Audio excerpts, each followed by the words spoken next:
2021년 12월 14일 여기는 인천 미추홀구 경찰서 앞인데요. 마스크를 쓴 남성이 고개를 푹 숙이고 서 있죠. 이 남성은 강도살인과 사체 유기, 특수절도 혐의로 곧 검찰에 송치될 예정이었습니다. 사실 한 사람을 죽인 게 아니었어요. 두 명을 연쇄적으로 살해하고 시신까지 유기했던 놈이에요. 이 남성은 피해자들과 어떤 관계였냐는 기자의 질문에 아무 대답도 하지 않습니다. 그리고 마스크를 벗어달라는 기자의 요청에도 응하지 않아요. 그런데 이미 며칠 전에 신상공개 법률에 따라서 실명과 얼굴이 공개된 상태였거든요. 바로 이 사람입니다. 52세의 남성 권재찬이에요. 그는 평소 알고 지내던 50대 여성의 금품을 노리고 살해한 뒤에 시신을 유기했고요. 심지어 함께 범행에 가담했던 40대 공범까지 살해하고 시신을 안매장한 연쇄살인범이었어요. 당시 권재찬은 간만에 등장한 연쇄살인범이다. 이런 사실 때문에 언론의 주목을 되게 많이 받긴 했는데요. 생각보다 이 사건이 일반 대중들의 기억에 많이 남아있지는 않은 편이에요. 그런데 사실 이 과거의 범죄 이력부터 행적까지 제가 지금부터 쭉 말씀을 드리겠지만 여러분들이 끝까지 들어보시면 여전히 많은 추측과 의혹을 낳고 있는 범죄자거든요. 그럼 일단 이 사건에 대한 이야기를 하기 전에 이 연쇄살인마 권재찬이 누군지 그 이야기부터 간단하게 시작을 해볼게요. 권재찬은 1969년생이고요. 인천에서 태어납니다. 이미 초등학교 시절부터 학업에 집중하지 못하고 약한 친구들만 골라서 괴롭히는 그런 애였어요. 학교 생활 자체에도 잘 적응을 하지 못했습니다. 그는 중학교 3학년 때부터 무단 가출을 일삼았고요. 결국 그렇게 살다가 고등학교 입학하고 6개월이 안 돼서 자퇴를 해요. 실제로 권 씨의 이런 크고 작은 범행은 고등학교 자퇴 이후로 본격적으로 시작이 됩니다. 주거침입, 절도, 특수절도, 더 나아가서 특수강간까지 점차 확대가 되어 가요. 약한 친구만 골라서 괴롭히던 그 어린아이가 결국 이런 범죄자가 돼버린 거죠. 1991년, 1998년 강간 범죄는 계속 이어졌고요. 그러다가 2003년에는 인천 남구, 그러니까 지금은 미추홀구인데 당시엔 남구였어요. 인천 남구에서 전당포를 운영하던 69세의 남성 이모 씨를 살해한 혐의로 살인 전과까지 추가가 됩니다. 이런 거 보면 정말 작은 범죄로 시작했던 것들이 그 자리에 그 크기로 머무르지 않는다는 걸 느끼게 돼요.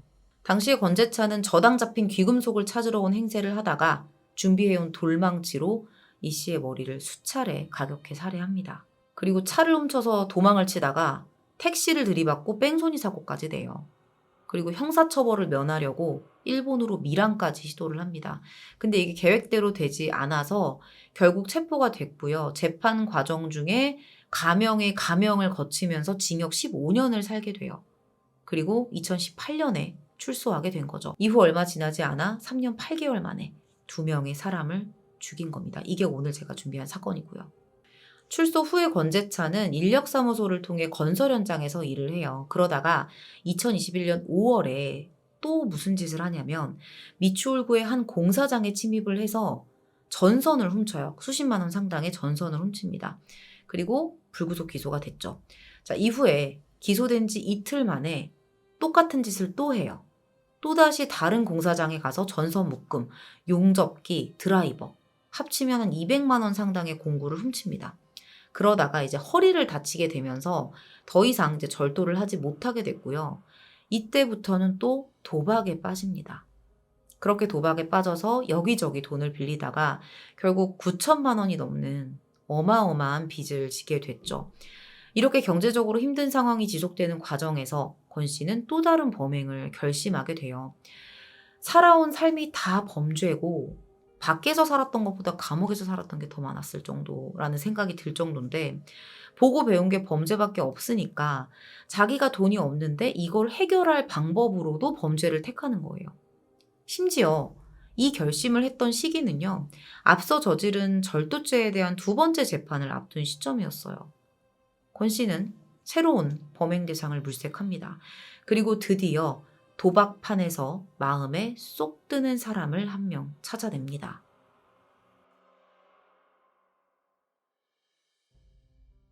우연히 도박판에서 59세 여성 김 씨를 알게 돼요. 김 씨가 평소에 명품으로 좀 이렇게 휘감고 다니는 사람이었거든요. 그러면서 본인을 사업하는 사람으로 사람들에게 소개하고 재력을 좀 과시하는 그런 사람이었다고 합니다.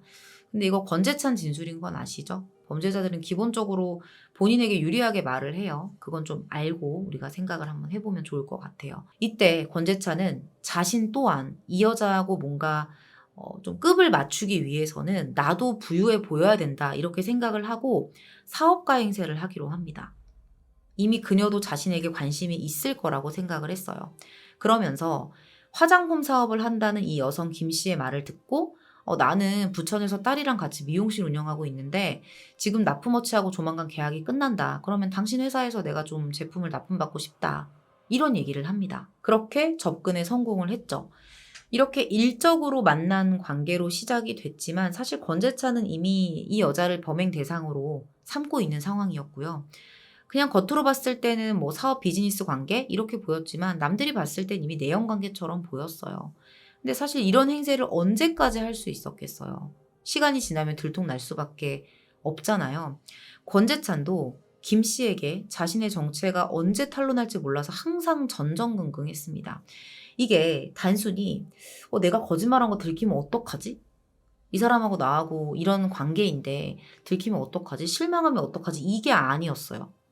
이미 돈을 만들어낼 도구로 김 씨를 이용하겠다고 작정을 했기 때문에 자기 정체가 들통이 나면 계획했던 범행을 실행할 수 없잖아요. 그래서 들키기 전에 해야겠다라고 결심을 합니다. 그러면서 이때부터 인터넷 사이트에 이상한 검색을 하기 시작해요.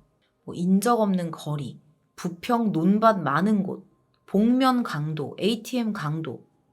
이게 다 김 씨를 죽이기 위한 준비 과정이었어요. 근데 준비 과정이 이것뿐만이 아니었습니다. 권 씨가 2020년 11월 25일을 마지막으로 수면제 처방을 받지 않았거든요. 원래 수면제를 먹고 있었는데 범행 전날인 2021년 12월 3일에 15일치 수면제를 처방받아요. 이것 또한 범행을 준비하는 과정이었던 거죠. 약을 쓰려고 한 거예요. 권 씨는 2021년 12월 2일 오후 5시경에 피해자 김 씨에게 전화를 걸어요. 3일 저녁에 술 한잔 할까요? 사업 계약에 대해서 조금 더 자세하게 이야기하고 싶은데요. 뭐 이런 식으로 핑계를 대서 불러낸 거죠. 그렇게 권재찬은 약속대로 김 씨를 만났고요. 두 사람은 함께 술을 마신 뒤에 다음날 새벽 3시 30분경 미추홀구에 있는 한 모텔에 들어갔다가 3시간 뒤인 오후 6시경에 함께 퇴실을 합니다. 이거 다 CCTV에 찍혔어요. 이후에 권재찬이 김 씨를 데려가는 곳은 미추홀구의 한 주차장이었는데 여기 자체가 주변에 사람이 좀 없는 곳이었어요. 오전 7시 권재찬은 수면제를 타둔 음료수를 김 씨에게 건넵니다. 그녀가 음료를 받아 마셨고요. 그때부터 이제 정신을 못 차려요. 그래서 그때부터는 이제 범행 전에 준비했던 면장갑을 끼고 김 씨의 얼굴과 복부를 수차례 구타합니다. 그리고는 체크카드를 빼앗아서 비밀번호를 물어봤고요. 바로 김 씨의 목을 졸라 살해해요. 그리고 그녀가 갖고 있던 뭐 다이아 반지, 금목걸이 이런 것들이 한 800만 원 상당이 됐는데 이걸 다 훔쳤고요. 현금을 뽑은 것까지 해서 총 1,132만 원의 금품을 빼앗습니다. 근데 이게 끝이 아니었어요. 이번에는 권 씨가 공범을 한 사람 더 끌어들입니다. 이 공범에 대한 내용이 여전히 이 사건이 좀 뭔가 찜찜하다. 처벌을 받을 거지만 찜찜하다라고 보는 부분이거든요. 그건 뒤에서 제가 차차 말씀을 드릴게요. 자, 공범으로 누구를 끌어들였냐면 49세의 최 씨라는 남성을 끌어들여요. 인력사무소에서 일하면서 알게 된 사이인데 왜 하필 이 사람이었냐. 권 씨가 최 씨한테도 돈을 빌렸거든요. 근데 못 갚아가지고 계속 독촉을 받고 있는 상황이었던 거죠. 그래서 최 씨에게 제안을 한 거예요. 내가 지금 일을 하나 좀 큰 일을 쳤는데 이것만 끝까지 잘 마무리가 되면 내가 너한테 빌린 거 이자까지 쳐서 더 많이 줄 수 있어. 근데 그러려면 네가 나를 좀 도와줘야 돼. 이렇게 이야기를 한 겁니다. 이 말을 최 씨가 사실 어디까지 믿었는지는 모르지만 실제로 최 씨는 권재찬이 김 씨를 살해했다는 사실을 알고 시신을 유기하는 것에는 동참하기로 한 것으로 보입니다. 권재찬은 최 씨를 불러서 차에 있는 김 씨의 시신을 함께 트렁크에 옮겼고요. 인하대역 근처에 있는 한 공터에 차를 주차해요. 자, 권 씨가 여길 선택한 이유가 있었어요. 여기는 CCTV가 없었거든요. 권 씨는 최 씨에게 시신을 함께 묻으러 가자고 제안을 했고요. 김 씨를 살해한 다음 날인 12월 5일 오전 9시에 당시에 사귀던 애인의 차로 김 씨의 시신을 옮깁니다. 그리고 최 씨와 함께 이곳 인천 중구 을왕리 해수욕장 근처에 있는 인적드문 야산으로 가요. 그리고 혹시라도 옮기는 과정에서 경찰한테 걸리면 안 되잖아요. 그래서 먼저 이 적당한 장소에 구덩이를 파두고 시신은 나중에 옮기자는 계획을 세웁니다. 그런데 권재찬의 진짜 속셈은 따로 있었어요. 그날 권재찬이 준비한 게 땅을 파기 위한 산만이 아니었습니다. 돌망치도 있었거든요. 이걸로 땅을 파는 척 하다가 최 씨를 죽이려고 했던 거예요. 그리고 그 계획을 결국 실행합니다. 번갈아서 구덩이를 파다가 최 씨를 향해 숨겨둔 돌망치를 꺼내서 휘두른 거죠. 권재찬이 이렇게 공범을 죽인 이유나 그 전의 상황들에 대해서는 제가 앞서 말씀드린 것처럼 뒷부분에서 설명을 드리도록 할게요. 이게 어떤 범행의 패턴이 좀 명확하게 추정이 되는 그런 부분이거든요. 끝까지 들어주시면 되겠습니다. 최 씨는 머리뼈가 전부 골절되고 분쇄가 돼요. 안에 있는 뇌가 다 사라질 정도로 공격을 당합니다. 사실 이렇게까지 심하게 공격을 할 필요가 있었을까? 권재찬은 파둔 구덩이에 김 씨가 아닌 최 씨를 집어넣고 대충 이렇게 나뭇잎으로 가려놓고 도주를 해요. 그런데 이 도주를 하면서 사실 자기도 본인이 이렇게 빨리 잡힐 거라고 예상하지는 못했을 거예요. 굉장히 빨리 검거가 되거든요. 그가 이렇게 빨리 검거된 건 숨진 여성 김 씨의 딸 때문이었습니다.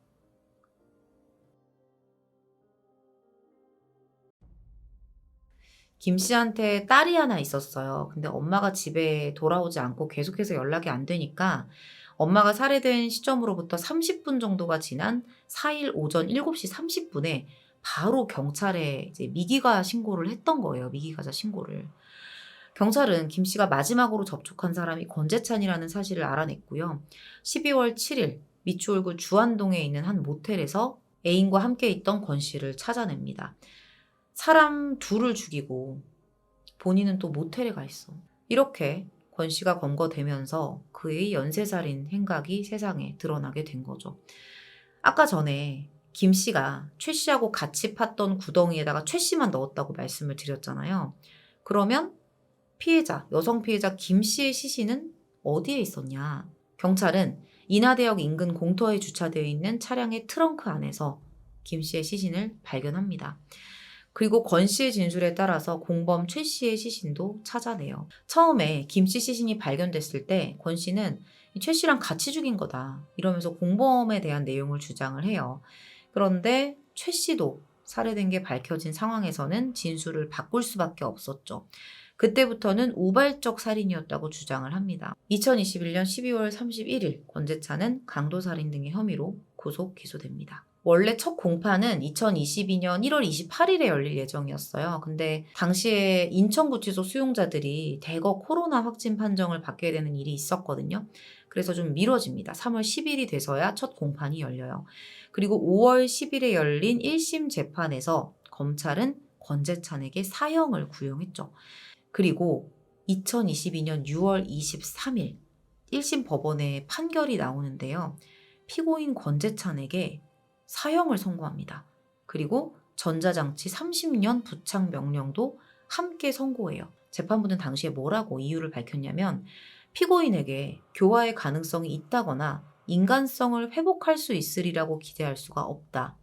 현행법상 가석방이나 사면 등의 가능성을 제한하는 이른바 절대적인 종신형이 도입돼 있지 않기에 무기징역만으로는 개인의 생명과 사회 안전의 방어라는 점에서 사형을 온전히 대체하기 어려워 보인다. 라고 양형의 이유를 밝힙니다. 여러분도 예상하지 못하셨죠? 당시에 방청석에서도 이런 결과를 예상하지 못했어요. 분명히 검찰이 사형 구형하면 법원에서는 무기징역하고 항소해서 몇 년으로 줄고 이런 시나리오잖아요. 보통은 항상 그랬잖아요. 아무도 예상하지 못했던 거죠. 막 술렁거릴 정도였다고 합니다. 당시에 권재찬에 대한 사형 선고가 언론에서도 크게 다룰 정도였어요. 권재찬은 바로 항소했고요. 바로 지난달인 2023년 5월 3일, 얼마 안 됐죠. 이날 항소심 결심해서 검찰이 권재찬에게 또다시 사형을 구형합니다.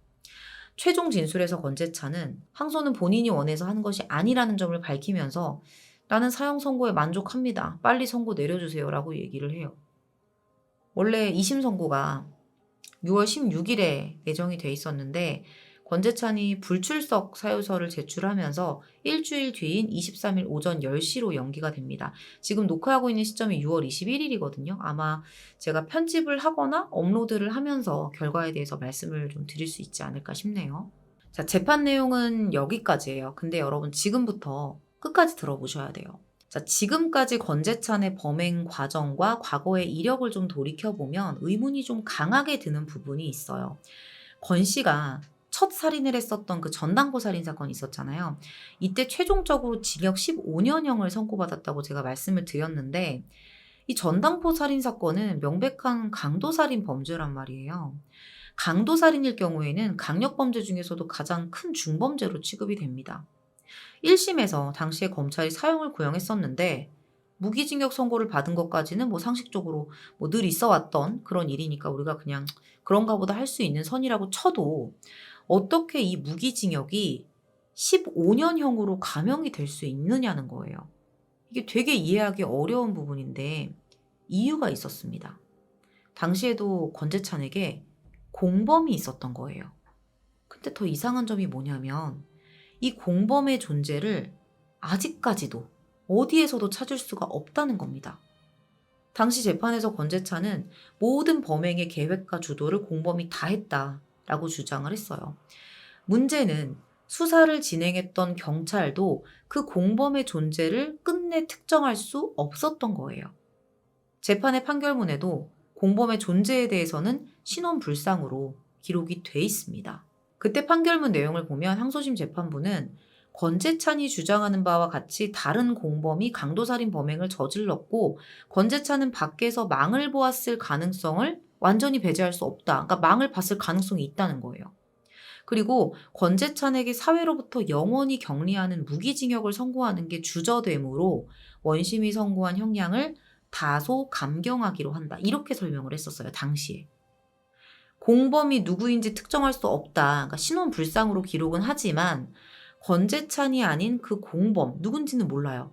그런데 그 공범이 직접적인 살인을 주도했을 가능성을 고려해서 무기징역이 아닌 15년형으로 감형을 했던 겁니다.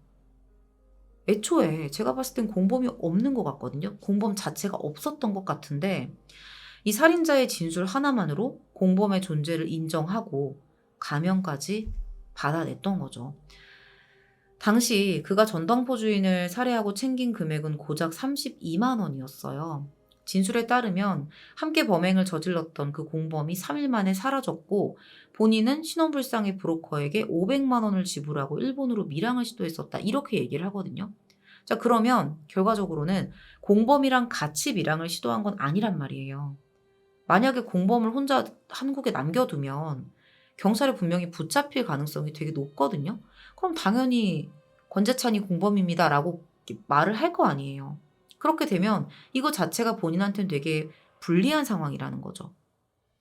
다시 말해서 권재찬 입장에서는 공범과 같이 밀항을 하거나 아니면 공범을 완전히 제거해버리는 편이 훨씬 본인에게 이롭다는 겁니다. 그걸 몰랐을까요? 더구나 재판에서 진술했던 것처럼 본인이 정말 살인을 저지른 게 아니고 단순히 망만 본 거면 범죄로 금전적 이득을 본 것도 사실 별로 없는데 굳이 500만 원이라는 거금까지 들여가면서 밀항을 시도할 필요가 있었겠냐는 겁니다. 살인을 한 게 아니라면 억울해서라도 경찰 조사에 엄청 협조적인 자세로 나갔을 거예요. 너무 이렇게 앞뒤가 안 맞는 정황들이 많잖아요. 추정을 해보자면 애초부터 공범이 존재하지 않는 권재찬의 단독 범행일 수도 있다는 생각이 들어요. 만약에 공범이 있다면 적당히 이용을 하고 살해했을 가능성이 높겠죠. 권재찬에 대한 어떤 그런 암수살인 가능성이 계속 제기되고 있는 것도 이런 부분들 때문입니다. 자, 근데 가만히 보면 그 범죄의 패턴이 출소 이후에 벌인 연쇄살인 패턴과도 되게 유사한 부분이 많다는 거예요. 오늘 제가 전해드린 사건은 확실하게 공범이 있었고 권재찬은 그 공범을 죽였습니다. 그리고 나서 조사에서는 공범에게 책임을 다 떠넘겼죠. 김씨 체크카드에서 돈 뽑는 것도 공범 최 씨에게 시켰고요. 이 공범을 단순히 공범으로 보지 않았던 거예요. 철저히 계획하고 써먹은 뒤에, 그러니까 내가 걸리지 않는 어떤 상황을 만들기 위해서 이용을 한 뒤에 죽이고, 그 이후에는 이거 공범이 있었습니다 이러면서 그 사람한테 죄를 뒤집어 씌워서 내 죄를 덜고자 하는 이런 모습이 보인다는 거예요. 만약에 전당포 사건에 대한 추정 내용이 사실이라면 이번에도 같은 방식으로 자신의 형을 덜기 위한 계획을 했을 가능성이 충분합니다. 인생의 절반 이상이 범죄자였던 놈이에요. 어지간한 경찰보다 범죄에 대해서 도가 튼 놈입니다. 그럼에도 김 씨는 끝까지 계획 범행이 아니라고 주장해요. 피해 여성 김 씨는 자신을 모욕했기 때문에 우발적으로 욱해서 죽인 거고, 공범은 자신을 경찰에 신고하겠다고 협박해서 죽였다고 말합니다. 그런데 돌망치를 왜 준비하죠? 분명히 권재찬 머릿속에 이런 생각이 있었을 것 같아요. 어차피 내가 거짓말해도 너네들이 확인할 길 없잖아. 공범은 죽었는데. 이런 생각 과연 안 했을까요? 말로는 반성한다, 사형 선고가 내려진 것을 충분히 받아들인다 이렇게 표현을 하지만 실제로 그는 경찰 조사에서 단 한 번도 속죄하거나 성실히 임하는 태도를 보인 적이 없었어요. 1심에서는 사형이 선고됐지만 사실상 요즘 웬만해서는 사형이 확정되는 경우가 드물잖아요. 최종 선고가 되게 궁금해지는데 부디 이번에는 재판부가 상식적이고 공정한 판단을 내려주기를 기대해 봅니다. 오늘 준비한 내용은 여기서 마무리하도록 하겠습니다. 2021년에 발생했던 인천 미추홀구 연쇄살인 사건, 권재찬 연쇄살인 사건이었습니다. 긴 시간 시청해 주셔서 감사합니다.